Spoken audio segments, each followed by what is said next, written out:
Hi everyone, this is Jill from Fabric Garden with your next installment of Market Square. Your kits are ready for pickup, and this month you will be making quadrant 1. That's the one with the sunflowers. So I thought I would do a quick review of what you're doing. So as a reminder, towards the front of the book, you have a preparing applique shapes, and you just want to remember that you should have 4 baggies prepared, and as you trace and cut, you will put them in the baggies by their numbers. So quadrant 1 is what we are working on, and you've got some nice photos here, and you also have some stitching notes. And I wanted to particularly point out your hydrangea stitching. The hydrangea's petals you make by cutting squares, and then you take a little pair of scissors and nip a little triangle out of each side.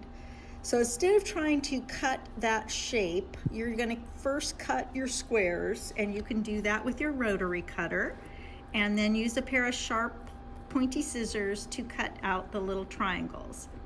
Now, it does say that when you're ready and you've marked the stems and you've chain stitched, it says to add the hydrangea bloom heads in clusters of 8 to 12.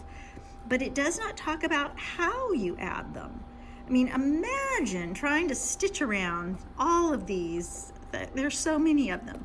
But that is not how they go down. I've got a little sample in the shop that is also from Granny's Legacy, and it is a fall, and it has the hydrangea blooms on it. And let's see if I can get an angle on this. But you can see these are just stitched down in the center so that they have a nice 3-dimensional look. So this particular kit comes with beads in it, so that we used beads to stitch the center down.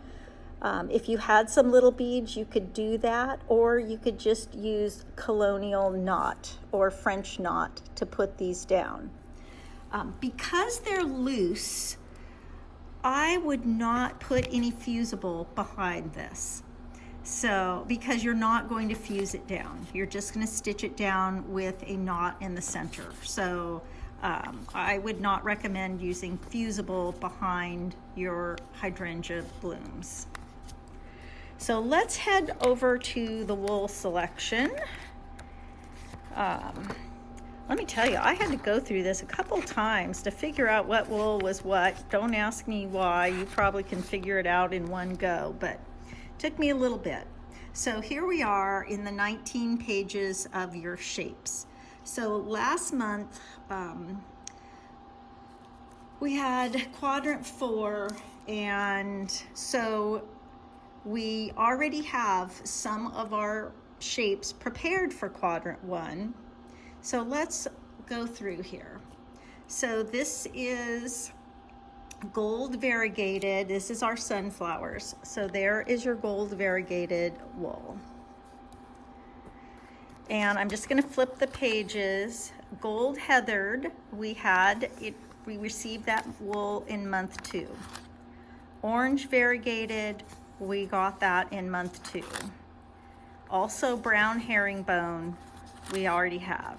Sage houndstooth is this month, and again, even though some of these pieces are for future months, you are going to prepare all of these pieces and then divide them into your baggies.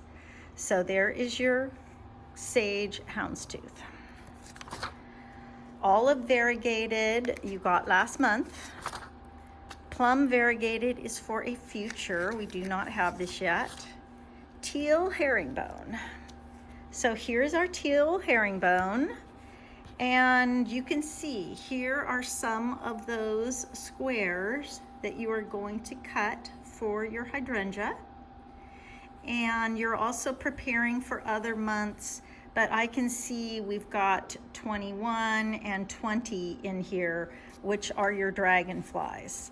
So there is your teal herringbone. Brown waffle we got last month. Light sage last month. Dark mauve coming in the future. Teal variegated. Here is your teal variegated, and this has a large piece that you'll use in another month, and it also has more, you can see, more of your squares for the hydrangea.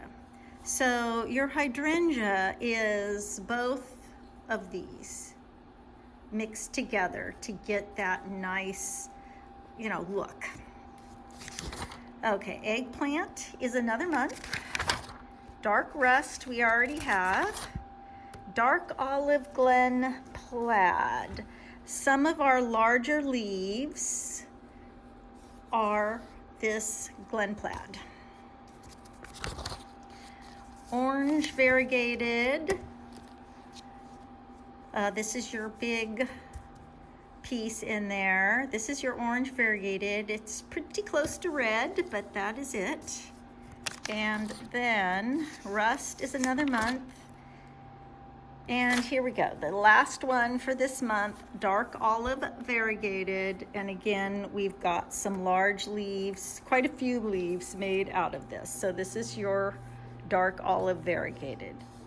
So that is all your pieces for this month. If you have any other questions, feel free to give us a call at the shop, and we want to keep you moving forward. I know this is a lot of stitching, so my recommendation is it might be hard to finish all your stitching during the month, but if you get your wool prepared and cut out and into its baggie, then you will have time. When you have time, you'll be ready to sit down and stitch.